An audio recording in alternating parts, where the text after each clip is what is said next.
Typhoon signal number 8 now in effect. Bo Xilai sentenced to life in prison. And an Al-Qaeda link in Kenyan shopping mall shooting.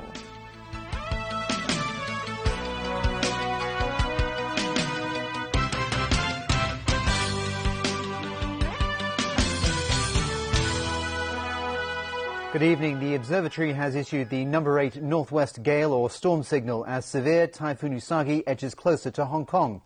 At 7 p.m., Usagi was centered about 160 kilometers east-northeast of Hong Kong. It's forecast to move west-northwest at about 20 kilometers per hour towards the coastal areas to the east of Hong Kong. With Usagi, one of the most powerful storms to affect the city in years, many have taken steps to protect their property and businesses just in case. Our Evelyn Leung begins our coverage tonight. Winds began to strengthen earlier today as severe Typhoon Usagi edged closer to Hong Kong. In Hanfachun, shopkeepers got ready for the arrival of the storm. Some used plastic bags to cover outdoor lights, while residents taped up their windows. But some were still out and about braving the stormy conditions. It was a similar story in Lei Yun Moon. Many seafood stores started preparing this afternoon for possible flooding. Some piled up sandbags at their front door, while others moved their electronic appliances to a higher level. Some restaurant owners expect to suffer a loss of at least $100,000 because of Usagi. Meanwhile, farmers in Takuleng harvested the crops early this morning. They said although the crops are not ready for harvest yet, the step will minimize any potential loss. Evelyn Leung, TVB News. Okay, we'll cross over live to our reporter Rani Samtani, who's standing by at Hanfachun on Hong Kong Island. Rani, how are conditions looking out there? A lot of wind, I suspect. Hi, Tony. Earlier over here, it wasn't too much rain, but it's starting to get heavier as the night goes on. The winds are also starting to intensify, and as the weather continues to deteriorate, I can expect more wind and lots more rain overnight. That's all from me for now. Back to you in the studio. Okay, thanks very much. That was Rani. And the storm has also affected operations at the airport. Our reporter Vicky Kong is now at Chap Lak Kok to bring us the latest. Vicky, a lot of flight cancellations and leaving a lot of passengers stuck at the airport. Isn't that right?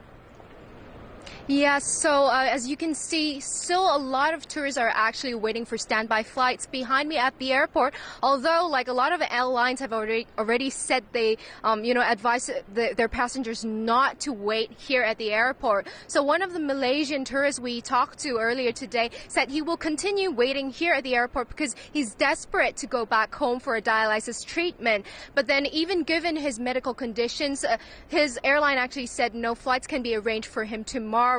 And also, some of the tourists who have been waiting here for a very long time said they are very upset with the contingency plan provided by the airport authority here, as they have been waiting here since this morning. Stranded in Hong Kong. We were supposed to fly today at midnight, and yesterday we were noticed that all the flights will be cancelled.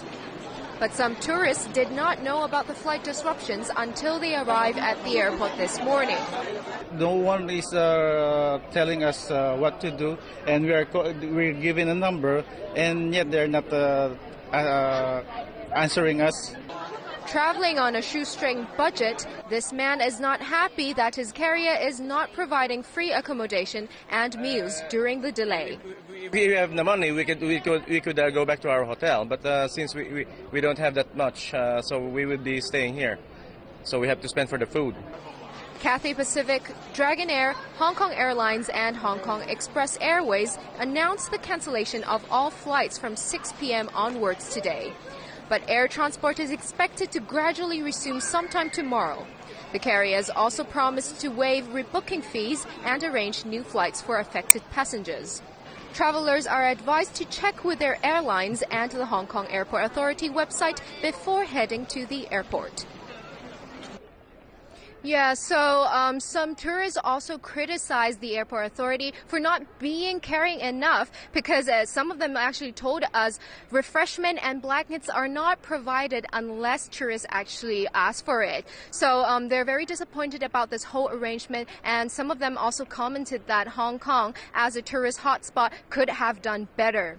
So this is all I have here at the airport. Back to you at the studio. Okay, thanks very much, Vicky. And that was Vicky Kung reporting from the airport. Well, ferries are suspended due to severe Typhoon Usagi. Services to and from the outlying islands in Hong Kong, Macau and cities around the Pearl River Delta are all affected.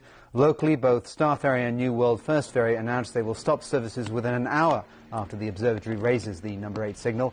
Fortune Ferry, meanwhile, stopped all services to and from Tuen Mun, Tung Chung, Sha Lo Wan and Tai O.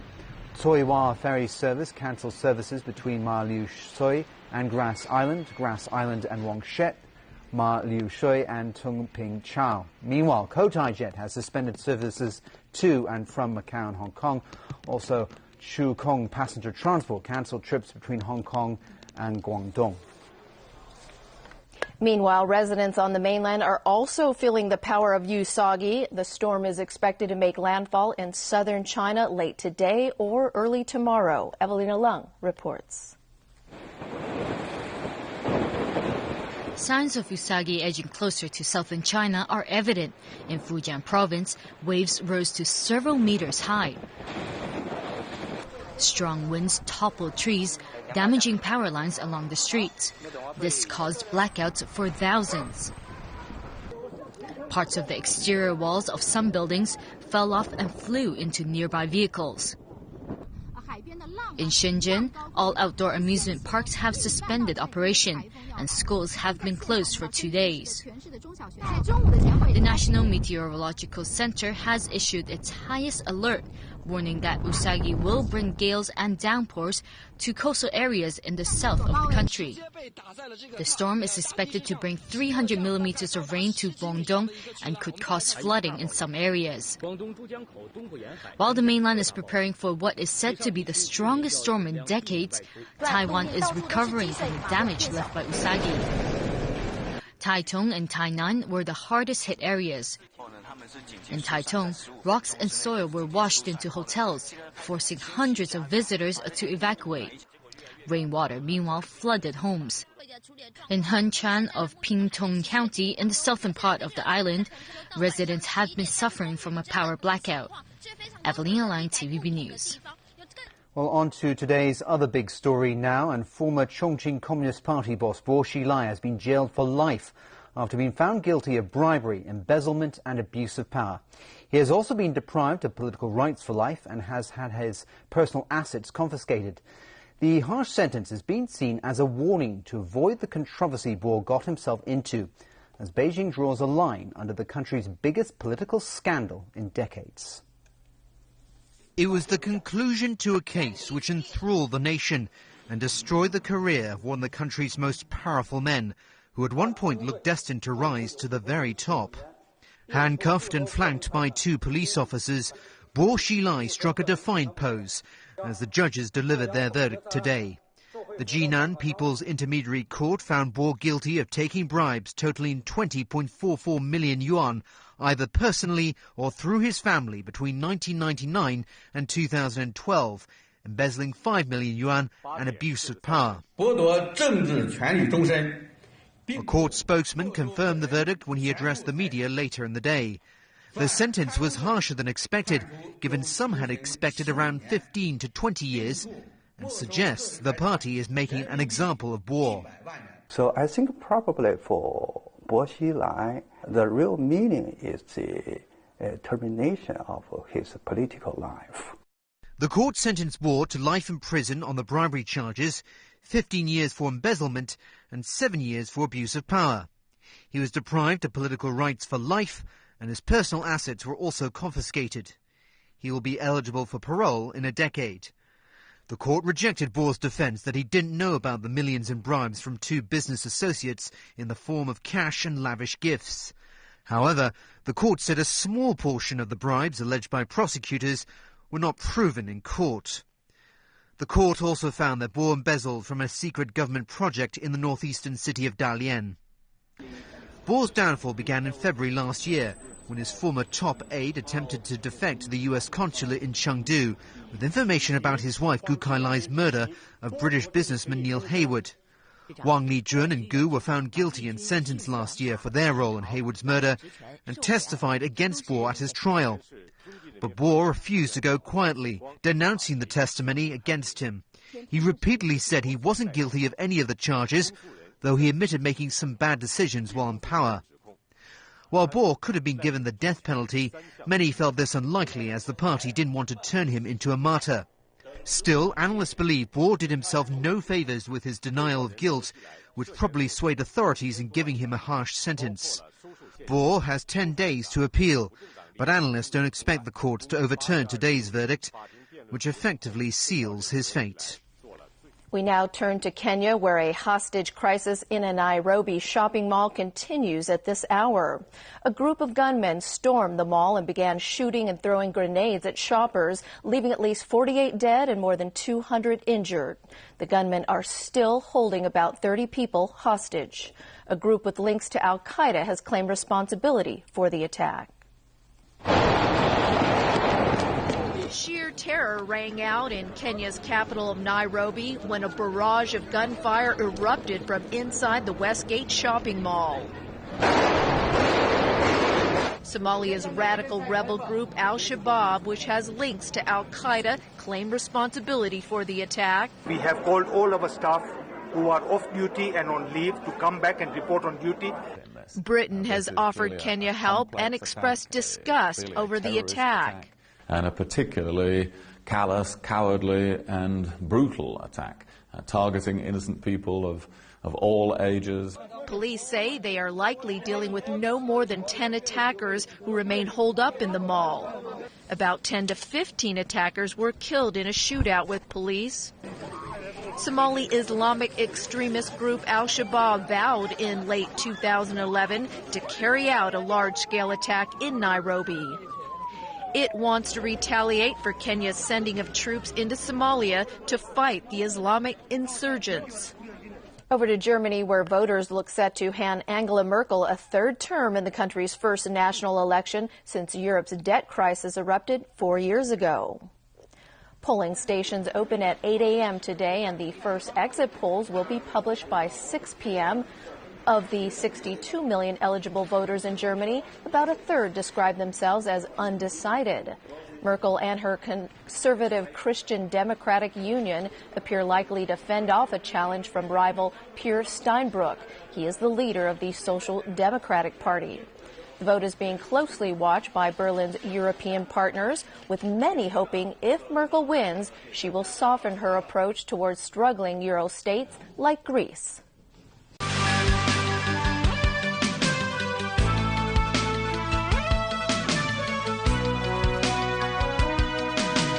We're back tonight with more local news. Statistics show that 80% of substance abusers take drugs at home.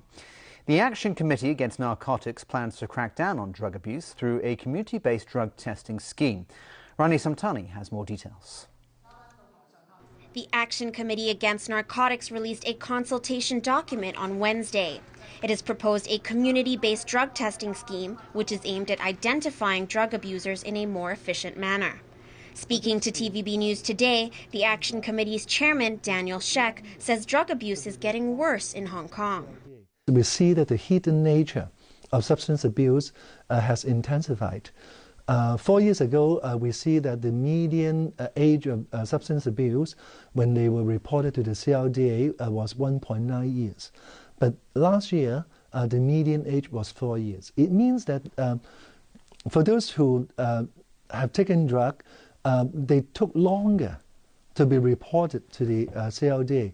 And the basic message is that the damage done in their body has become quite substantial. The Action Committee has proposed giving law enforcement the right to conduct mandatory tests on people who appear to be under the influence of drugs at premises where illegal drugs are found. Currently, mandatory drug testing can only be carried out among people over 21 years old.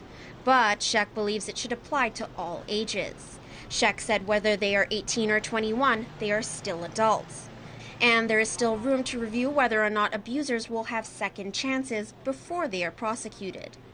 In some high-risk social venues, such as bars or karaoke venues, in fact, there is a loophole in existing legislation. That is, we see that there's a lot of drugs on the floor, people behave in a decent manner, but still you have to let them go. So at least I'm quite confident that if we have the legislation, we can deal with this. Sheikh also believes the community-based drug testing scheme will help increase public awareness of the problem and help people stay away from drugs. A public consultation will be carried out over the next 4 months, and legislation is expected to be completed by 2017. Rani Samtani, TVB News. A former political proxy for Sri Lanka's defeated Tamil Tiger rebels has swept the country's northern provincial election, according to provisional results released today. It's being seen as giving a mandate to calls for wider regional autonomy in areas dominated by the Tamil minority. The country's Elections Commission announced the Tamil National Alliance will form the first provincial government in the northern Tamil heartland after securing 30 seats out of 38 in yesterday's polls. A coalition allied with the country's president won the other seats. A Palestinian man has confessed to the murder of an Israeli soldier who was killed in a village in the northern part of the West Bank. The suspect, who reportedly worked with the dead soldier, was arrested by Israeli authorities. In a statement, he said he killed the soldier in the hope he could trade the body in exchange for the release of his imprisoned brother. The soldier was seized on Friday, and his body was found the following day. Pakistan has freed the former second-in-command of the Afghan Taliban after years of detention. It's a move that officials in Islamabad and Kabul hope will aid Afghanistan's peace process. Afghan President Hamid Karzai said yesterday the release of Mullah Abdul Ghani Baradar from a prison in Pakistan came at Kabul's request. Speaking at a gathering of Afghan youth, Karzai said the development could help engage the Taliban in next year's general election. Baradar is at the center of Afghan efforts to kickstart a stalled peace process as U.S.-led troops prepare to pull out at the end of next year. He was arrested in the southern Pakistani city of Karachi in 2010 after holding secret peace talks with the Afghan government. There is no official word on Baradar's whereabouts following his release. And a statue of former South African President Nelson Mandela has been unveiled in Washington, D.C. The statue is located right outside the South African embassy, the same exact site where thousands of protesters demanded an end to apartheid and Mandela's release from prison back in the 1980s. The 3-meter statue by a South African sculptor depicts Mandela's legacy of the nearly 3 decades he spent in jail under apartheid. The 95-year-old Nobel Peace Prize laureate continues to suffer from a recurring lung infection, but is now at home among family. And that is an official wrap of our news. Thanks so much for joining us, and good evening. Stay safe in the storm, guys. Good night.